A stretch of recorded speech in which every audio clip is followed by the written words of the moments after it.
Right, hello everyone. Welcome back to Director Day. We had a little hiatus due to me working on other projects, but we're back and I'm talking about a director I've wanted to cover for a long time. And I figured like, okay, October I'm focusing on horror directors, but I have one more month of September so we can focus on him. And I'm talking about Satoshi Kon, who might not be a household name in America, but he's actually influenced at least one big name director and is someone whose films have been talked up by a lot of people here in the West. Um, so, in case you can't tell, he's a Japanese director, and he's most well known for directing animated features. Usually, when people are talking about great animators or current animators from Japan, they would talk three names that come up. The first would be Hayao Miyazaki, who is still the reigning king. Second is Katsuhiro Otomo, who wrote and directed Akira, which is pretty much the anime that brought anime to the United States, or at the very least gave it a little bit more legitimacy that wasn't all big giant robots. And it'd be Satoshi Kon, and you will see why in a few moments. So let's get started. Satoshi Kon was born October 12th in 1963. And he was actually raised in Hokkaido, which is the northernmost island of Japan. If you know anything about Hokkaido, most well known for Sapporo and having a lot of bathhouses in which you can sit in a nice warm bath in the snow outside, and sometimes little nice snow monkeys are there. He wanted to be an animator from a fairly young age, and he was inspired by anime like Future Boy Conan, or you might know it over here as Detective Conan, and Mobile Suit Gundam, which a lot of people know. Mobile Suit Gundam did get over here, I think in the 80s, and definitely a lot of people were like, oh, this is neat. It's better than Disney, which, in Disney's defense, the 70s and 80s were not a good time for Disney. They were completely lost, so of course someone had to come in and fill the gap. He graduated from a graphic design course at the Musashino Art University in 1982. So he pretty much knew what he wanted to do and hit the ground running. Also, if he knew, this he wouldn't have a lot of time, which we will get to. So he made his manga debut, which is, if you're not familiar with that term, that's Japanese comics. So if you were to go to Japan, a manga artist or writer would be called a mangaka. So he made his debut in 1984 with Toriko, and he went on to write a couple of other manga opus, which is unfortunately unfinished. But that garnered him a lot of attention with Young Magazine, which was a fairly famous magazine where a lot of manga series were published. One of them was Akira, as I mentioned before. And Kon found work as an assistant to Katsuhiro Otomo, and they actually became kind of lifelong friends and colleagues and co-collaborators and whatnot. So he got started off working on films like Rojin Z, which was an Otomo project. Another film, Pat Labor 2, which was I'm blanking on the guy's name, but he's the guy who directed Ghost in the Shell, and a live action film called World Apartment Horror. So he did stuff like script work, he did layout, he did animation work. So sometimes animation isn't just doing, the figure, sometimes it's drawing the background. So he pretty much did it all. He worked his way around the industry. And in 1995, he made his film debut in Memories. So Memories is an anthology film, which was the brainchild of Katsuhiro Otomo, and he gave Kon a shot and said, hey, I want you to do a segment. So the segment that Kon directs and writes is one called Magnetic Rose, which is sort of a, I was about to say a literal space opera, but it's a space story. It's almost more of a space ghost story than anything. It's about the spirit of this opera singer that's found in a floating space station. It's a beautifully animated. You can always go and just check out scenes or clips from it. I believe you might. Memories is getting a Blu-ray release, which, hey, fun story about that. I was in Anime Boston last year, I think, and I found Copper in Memory on DVD, and I was like, oh, crud. I can't find this anywhere. I am totally putting down $40 for this, because who knows if this will ever get a Blu-ray release, and a few months later, Blu-ray release. Just my luck. But that comes out and that gets him noticed as a director, and 2 years later he makes his film debut with Perfect Blue, and that was another one where Otomo kind of recommended he direct the film. And Perfect Blue was a it was made money in Japan, but it got a lot of international attention. So Perfect Blue is about an idol singer in Japan. Those are, think of them as akin to like a Britney Spears, Debbie Gibson, only a lot more stage managed. So this girl, this idol singer, Mima, wants to stop being an idol singer. She wants to go into directing, and she starts to just lose her grip with reality, just due to some of the fan backlash she's getting and the pressures that she's have to be taken seriously.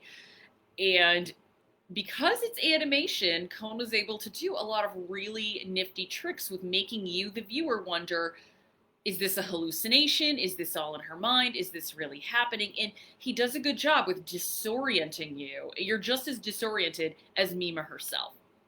So this not only catches a lot of acclaim in Japan, and a lot of people view it as a fairly scathing look at the idol industry, although Satoshi Kon said that is not what he intended, but he's like, fine.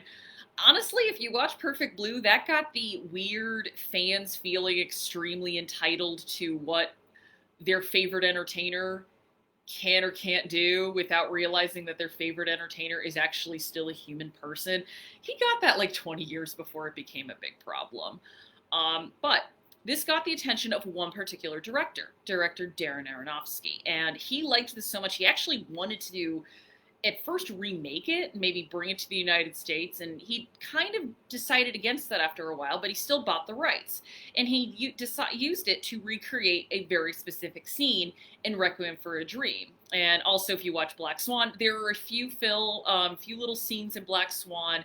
They're not one-to-one, but you definitely see the influence. And Aronofsky has talked about his admiration for Satoshi Kon, and he would outright say in interviews like, oh yeah, the scene Requiem for a Dream, I did it because I loved the scene in this movie. And I don't know if I'd call it a friendship, but he and Satoshi Kon kind of had a little bit of a correspondence through the years.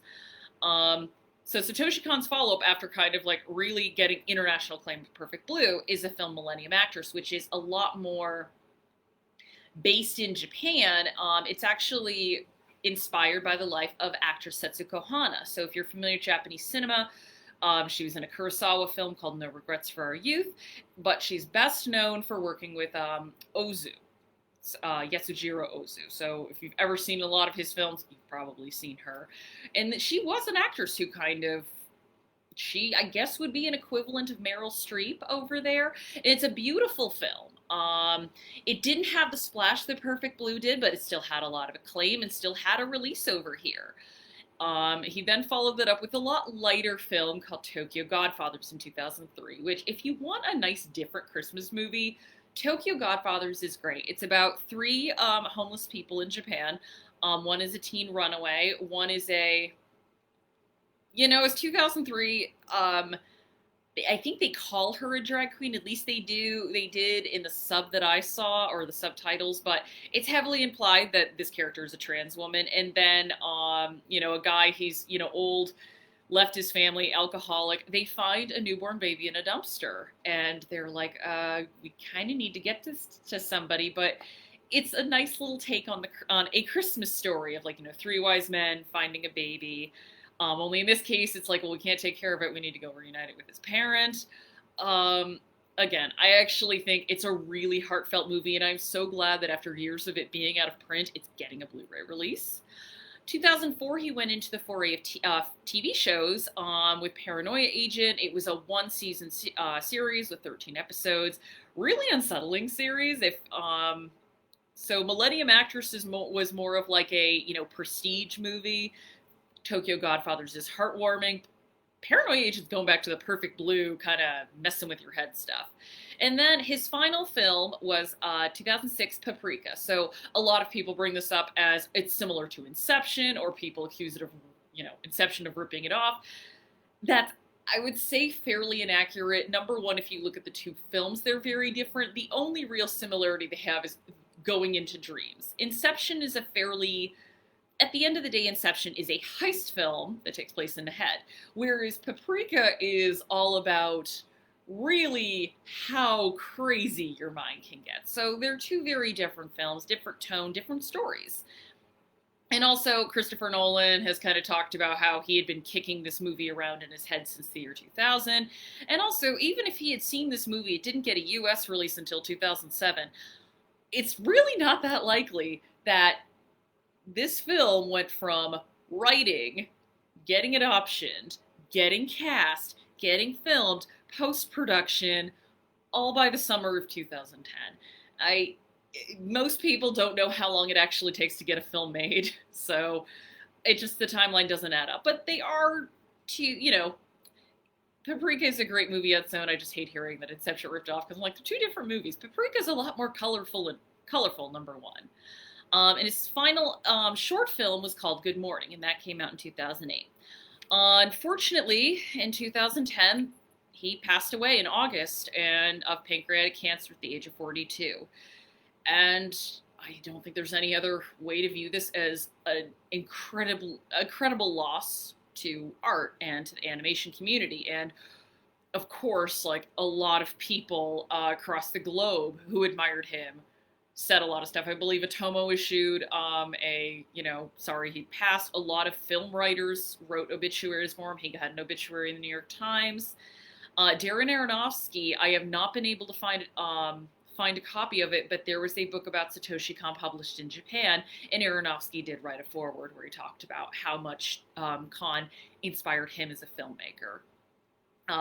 He did write a final note on his blog, and people took, pretty much all across the globe to translate it, and it talked a lot about, his diagnosis, coming to terms with the fact that he wasn't going to live that long, the fact that he is going to leave his final film, Dream Machine, unfinished, and that for him he saw as his biggest failure, and his wife and how she stood by him, how his friends came to help him, and at the end, there's not a sense of fear, but not even a sense of resignment, but a sense of peace. And the final few lines are: so, to everyone who stuck with me through this long document, thank you. With my heart full of gratitude for everything good in the world, I'll put down my pen. And now, excuse me, I have to go.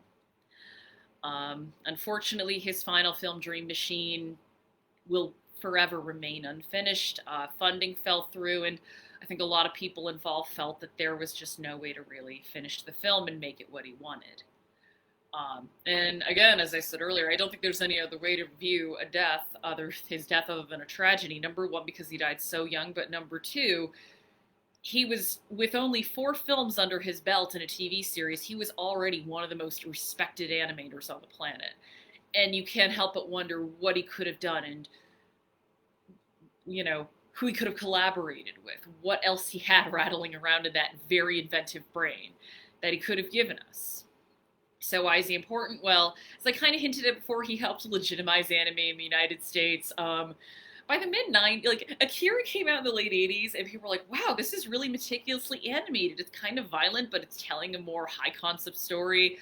By the mid-90s, we had gotten some of the more unsavory aspects of anime over here, so the fact that, Ghost in the Shell helped, but then Perfect Blue is like, oh yeah, they can tell, real adult human stories with this. It's not all just violence and some really weird other aspects that I can't go into on a library live stream.